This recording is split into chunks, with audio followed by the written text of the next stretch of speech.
something that's been brought to my attention in the comment section and in a recent article that I read online on the Daily Mail online.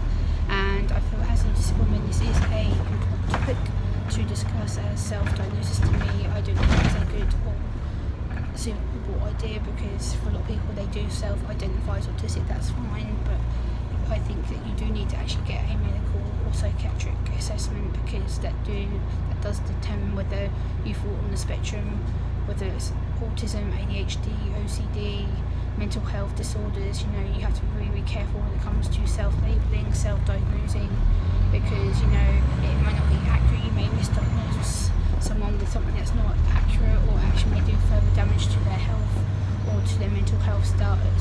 So you have to be really careful when it comes to self-labelling, self-diagnosing, when it comes to autism and that kind of neurological neurodevelopmental condition. So yeah, I don't agree with self-diagnosing. I think it's something that should never ever be done. Yes, I know a lot of people do self-identify or self-diagnose because they don't want to go down the mental health route or down the psychiatric mental health assessment route, which is fine. A lot of people never do get officially diagnosed, but for me, getting a official medical psychiatric diagnosis was essential, and it really helped to open my world up.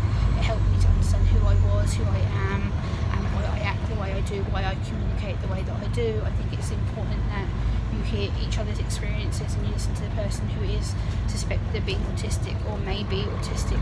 It's something that I would take very seriously, and it's something that I think would be really beneficial to someone getting diagnosed or assessed. They go through a lot of checklists, a lot of questions, a lot of personal history, friendships, schooling, employment, etc. I think it's important that we do talk about this more and open up the discussion, because I think self-diagnosis can be quite dangerous, not just for physical health reasons, but mental health and emotional health reasons. I think it's something that we need to be talked about more, and we need to have more of an open dialogue about it, because self-diagnosis, I don't think, is accurate, is right, should ever be approached very, very lightly. I think it's something that we need to be very careful when it comes to giving people a label or a suspected label or a suspected assessment of autism. Sorry, I am on the bus, so I'm trying to keep this cell phone very still, but I am on the bus and we are moving about, and as you can see, I am on the back of the bus. There's actually no one next to me or around me seeing me on this, but I want to talk about it because it's something that's been bothering me for quite a long time. It's something that I think is important as an autistic woman to cover and to give perspective on. And for me, I wouldn't self-identify. I think self-identification is good in one aspect but bad in others, because having that medical diagnosis, having that medical intervention, medical treatment is essential. I think it is really good to go to a medical practitioner, medical psychological practitioner, whether that's someone who is a social worker or someone who is a nurse, a doctor, someone who qualifies within the autism mental health realm. I think it's something that we need to better be discussing and supporting with, because it is such a open, varied topic, and I think that's, regardless of what professionals think, I think we know best when it comes to getting assessed and the best ways to support us. I think we need to be better at educating ourselves and supporting people who may be going through this really hard, difficult time. But for me, self-diagnosis is a no-no. I think it should always be a medical diagnosis, a medical psychiatric checkup. I think it's something that we should all take into account, be very, very careful in the way that we give someone a diagnosis, a label, a reputation. I think it's something that we should be very, very wary of.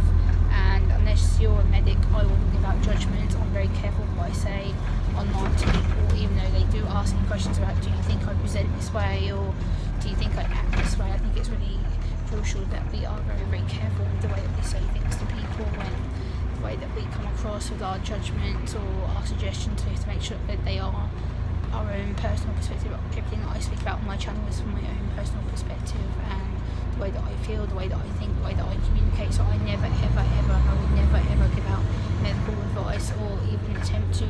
If you do feel that you are on the autistic spectrum, or you do suspect yourself of having a mental health disorder, please go to your GP or to just your physician or primary care doctor, or anyone who is in the medical definitions of getting you assessed and getting you the best and right accurate support, because no one knows better than them to assess you, like diagnose you.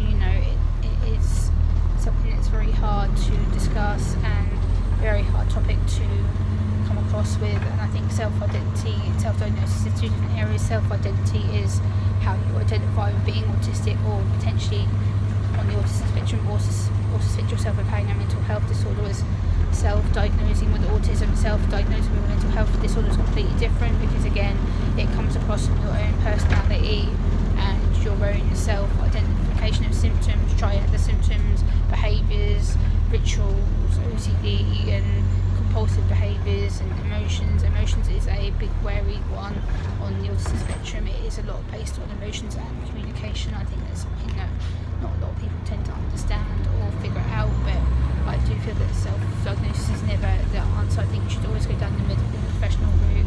You should always go and seek out answers, whether that's reading books or researching online. Make sure that you use legit websites that are medical based, and I will always link like the NHS UK, the National Autistic Society in the UK, the National Autistic Society of America, things like that I know are legit sites for you guys to get the best and accurate right advice for.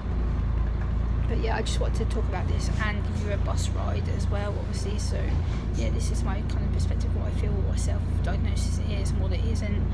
I think we need to be careful when it comes to, talking about it as a topic and giving out advice and stuff. But I feel that we should never ever self-diagnose. It should always be medically approved, medically assessed, or treated for therapy, or offered counselling or anything of that nature. I think we should always go to a medic and always state our reasons why we think we may be this way or we act this way. And yeah, that was just my thoughts on it really. As an autistic woman, I felt it was important to give you my perspective, my attention on this issue. And yeah, I will see you soon, guys. Bye.